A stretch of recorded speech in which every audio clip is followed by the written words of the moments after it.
Chapter 4. A Confused Church. The Bible is given as a whole story, not a book from which to pluck out favorite verses that we believe to be more important to God. We all know this, and yet we have divided into more than 12 major Christian denominations, all claiming to have taken the one truth from the same book. Consider that the greatest cause of confusion in the church is who will be forgiven. Most churches believe and teach that those who sincerely confess Jesus as Savior will all go to heaven, and that what we do has little or no bearing on this outcome, because we have all fallen short of God's expectations. We believe then that everyone who does not accept Jesus will spend eternity in hell.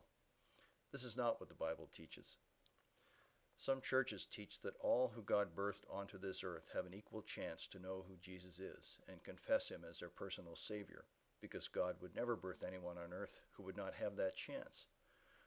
Others read the many scriptures that unmistakably teach us that God reveals himself to some and not others. They teach that this is God's right, or that God knows in advance who will believe. The exclusive focus of confessing Jesus as Savior as the only way to his forgiveness is not biblical. This is not what Jesus or the Bible writers taught. Jesus plainly taught that God gives some people great faith and others little to no spiritual enlightenment.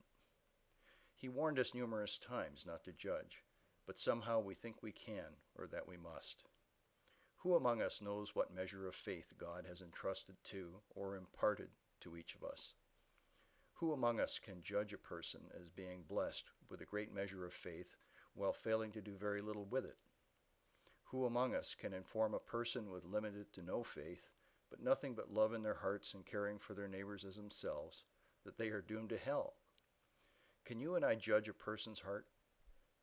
You may know Jesus, but does Jesus see your inclination to love, forgive, and place the needs of others ahead of your own as he did? If we would focus our effort on teaching people to love one another as we love ourselves, to forgive as we hope to be forgiven, to care for others as we hope to have our eternal needs met, and teach people that we cannot claim his name and be saved, but that we must live as he asked, then his 3-year ministry will not have been in vain.